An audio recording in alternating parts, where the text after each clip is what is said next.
अस्सलाम वालेकुम friends, welcome करती हूँ मेरी आज की न्यू रिएक्शन पर। तो पहले ही मैं सबको ईद मुबारक, ईद की बहुत बहुत शुभकामना। और आशा करती हूँ हम सब की ईद अल्हम्दुलिल्लाह अल्लाह की मेहरबानी से बहुत अच्छी गई है। तो अब मैं अपना रिएक्शन स्टार्ट करती हूँ आज की। तो आज की रिएक्शन जो है वो नागिन के लिए। नागिन ने फिर से दगाबाजी शुरू कर दिया। नागिन के अंदर इतनी जेलासी, इतनी नफरत, इतनी लालच भरी है। वो उसकी पिछले 10 दिन की अगर वीडियो हम फॉलो करें तो समझ में आ जाएगा। जब से खाला ने, छोटी खाला ने, जी हाँ फरिया खाला ने जब से अनाउंस किया सितारा बहुत अच्छी है, लाइव में बोली थी सितारा ऐसा है वैसा है, सितारा के लिए अच्छी बातें बोली थी, तब से इस नागिन की जैसे जली पड़ी है। इससे पहले इसने लास्ट खाला के साथ एक इफ्तारी की थी कोलासी पर या ऐसा कहीं गई थी। वहां पर बहुत साज ढाज के बन ढन के गई थी, फैशन वॉक किया और ऐसा वैसा कुछ किया। और खाने की जो बिल थी सबने मिलकर दिया। उसके बाद से खाला से कोई भी ताल्लुक नहीं रखा। यहाँ तक के ईद की ड्रेस जो खाला भांजी ने एक साथ पहनेंगे ऐसा कुछ बनाया था वो भी नागिन ने पहले ही पहन लिया, जिसके जरिए फारिहा ने सोचने पर मजबूर हो गया कि मैं ईद पे क्या पहनूं। पहले ही किसी ने पहन लिया तो वो मैं पुराना ड्रेस कैसे पहनूं, ऐसा वैसा। तो खैर जो भी हो, एक मेकअप ट्यूटोरियल हुआ था। हाँ, मरियम जी ने किया था, फारिया ने किया था और नागिन ने किया था। माशाल्लाह मरियम जी तो ऐसे ही खूबसूरत है और उन्होंने जो मेकअप किया वो माशाल्लाह और भी खूबसूरत हुआ था। फिर फारिया की जो मेकअप थी वो भी माशाल्लाह बहुत खूबसूरत थी। कोई वल्गर या कोई एक्सेस नहीं लगा मेकअप में, आर्टिफिशियल ऐसा कुछ नहीं लगा। पर नागिन जो खुद को बहुत खूबसूरत समझती है, इसने ऐसी भूत जैसा मेकअप क्यों किया ये उसको ही पता और अल्लाह को ही पता। खैर जो भी हो, नागिन किसी की अपना नहीं है। ना उसकी क्वीन जो मिसेस 30% है उसके साथ वो बहुत प्यार दिखाती है। और उसने बोला सच, क्वीन और क्वीन की बेटी के सच बोला। तो उसने उसने क्या बोला, बोला कि favourite dress, favourite colour red है। और उसी दिन की जो उसकी मिसेस 30% की ब्लॉग आती है उसमें वो बोलती है मेरे फेवरेट कलर तो ब्लू है। जी हाँ, उसने मालक की ड्रेस खरीदने गई और उसमें एक ब्लू ड्रेस उठाकर बोल रही थी मेरी फेवरेट कलर जो है वो ब्लू है। मतलब कुछ ना कुछ तो गोलमाल है भाई साहब। खैर जो भी हो, और दूसरी और उसकी मिसेस खाला, मिसेस 30%, वो तो मेकअप नहीं करती, वो आईब्रोस नहीं करती। पर उन्होंने जो अपनी चैनल की जो लोगो बदली है ना, अपनी मास्क उतारी अपनी शक्ल से, उस फोटो को गौर से अगर आप लोग देखेंगे तो उसमें आईब्रोज भी किया हुआ है और फेस भी बहुत सारी चेंजेस किया हुआ है। उन्होंने अपनी चीन को वो जो इंजेक्शन के जरिए चेंज करती है ऐसा कुछ किया। एकदम एकदम वो समझ में आ रही थी उन्होंने अपनी शक्ल की जो चेंजेस की है। आप लोग अगर एक हफ्ते पहले की अगर वीडियोस देखेंगे तो भी आप लोग समझ जाएंगे। और हाँ, इस मोहतरमा ने एक काम और किया है, उसने अपनी ब्लॉग से 2-3 दिन गायब किया है। मतलब एक ही दिन की ब्लॉग को 2 दिन दिया, ऐसा कुछ करके उन्होंने इस रमजान की महीने में भी 2-3 दिन की गैप रखी है और उसी दरमियान उन्होंने इस फेस की चेंजेस की है।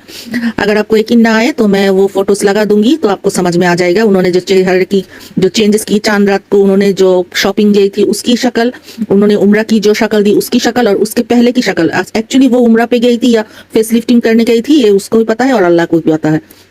नागिन को किसी ने ईदी भेजी थी, ऐसे तो उसे किसी ने भेजी नहीं थी। और जो ईदी उन्होंने दिखाई वो देखकर मुझे लगा नहीं कि इसके ईदी भेजी है किसी ने, शायद खुद को खरीद कर दे गई। और फिर चांद रात को उनकी घर में नागिन और बंदर के अलावा बंदर की जो दूसरी बीवी थी वो भी इस बार एक ही घर में रही थी और ईद उन तीनों ने एक साथ बनाई थी। बंदर की दूसरी बीवी और पहली बीवी दोनों ने एक ही ड्रेस एक साथ पहनकर पार्क गई, स्टाइल किया, एक जैसा मेकअप किया। मतलब बंदर की तो चांद ही चांद लग गई, ब्लैक एंड व्हाइट टीवी मिल गई बंदर को एक साथ। फिर वो लोग चली शादी पर। जी हाँ फ्रेंड्स, उन्होंने चली शादी पर। नागिन ने बहुत अच्छी से फरिया को इग्नोर करने की कोशिश की और फरिया भी बहुत स्मार्ट है। फरिया ने पहले भी बताया था कि मैं दूसरों की गले बिना वजह नहीं पड़ती हूँ, ये उन्होंने साफ साफ कई बार बताई है और वही फरिया ने प्रूव भी किया है। उसकी खुद की भाई की शादी पर फरिया ने कोई भी मतलब उछल कूद ऐसा वैसा ऐसा कुछ भी नहीं दिखाया। वही नागिन की और नागिन की माँ की जो उछल कूद देखने को मिली, वो देखकर हर किसी को मन में ऐसा सवाल आती है कि ये इतनी खुश क्यों है। वो भी दिखाती हूँ। फारिया की भाई की शादी है, निकाह है। तो उस निकाह में फारिया ने अपने आप को जो सजना संवरना किया, बहुत ही अच्छी लग रही थी, स्मार्ट लग रही थी और अल्हम्दुलिल्लाह बहुत प्रेजेंटेबल जो उसकी मेकअप थी, उसकी जो एटीट्यूड थी। और दूसरी ओर नागिन और उसकी माँ की, अल्लाह माफ करे, ये कैसा मेकअप। मतलब ये लोग ये जो पैसे खरीदते, पहले नागिन ने जब मामू की घर में थी अपनी सर को ढककर बहुत अच्छी वाली दिखाई, फिर नागिन ने जो माशाल्लाह जो वल्गार दिखाई। एक्चुअली नागिन गेस्ट नहीं थी इस शादी में, वो जो नाचने वाली होती है ना, नाचने के लिए इनवाइट किया जाता है, वही प्रूफ किया। इसकी शक्ल, इसकी ड्रेसअप, इसकी सब कुछ देखकर वही लगा कि वो वहां पर कोई शादी अटेंड करने नहीं गई थी, वो नाचने वाली है, नाचने गई थी। वही उसने दिखाया, प्रूफ किया। और उसकी माँ रूबीना, मतलब क्या बोलूं, ये कैसा, मतलब इस तरह की मेकअप करके किसी बच्चे के सामने जाए तो बच्चा तो शायद रो पड़े डर से। ऐसी बदसूरत। इससे पहले उसने बिना मेकअप की जो, वो भी थोड़ा सा मेकअप थी चेहरे पे, फिर भी उस शक्ल को भी सहा जा सकता है। पर फुल मेकअप के साथ जब आई, अस्तगफिरुल्लाह नाउजुबिल्लाह, ये कैसी मेकअप थी, अल्लाह माफ करे। अल्लाह ने जिसको जैसे बनाया उसी से खुश रहना सबसे अच्छी बात है। ऐसा ही कुछ हुआ है दुल्हन के साथ, विदाउट फेशियल, विदाउट मेकअप, बहुत सिर्फ अपनी कैमरे की जो शक्ल थी, चलने लायक थी, चल रही थी। नहीं, उन्होंने पार्लर गई, फेशियल की, आईब्रोज की, ये किया वो किया, और फिर जब उन्होंने सामने आया तो हमने क्या देखा, वो भी आप लोग जरा देख लेना। और शादी की जो वीडियो थी उसमें जो दुल्हन की शक्ल आई, ये मतलब मुझे समझ में नहीं आया। इतना भाग दौड़ करके, इतना ढूंढ के ड्रेस खरीदा, ये किया वो किया, और उसके बाद ये उसकी, मतलब क्या कहो।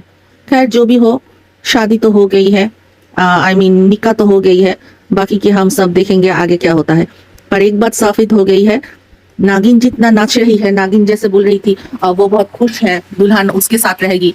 मुझे तो ऐसा नहीं लगता कि दुल्हन उसके साथ रहेगी। दुल्हन तो अपनी घर में रहेगी ना। दुल्हन किसकी है, फराज की है या बंदर की?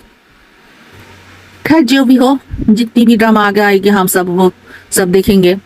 सारी चीज कितनी देर तक छुपा पाएगी, सामने तो आ ही जाएगी। तो आज के लिए बस इतना ही, फिर मिलते हैं अगली रिएक्शन पर। प्लीज अच्छा लगे तो लाइक सब्सक्राइब जरूर करना। अल्लाह हाफिज।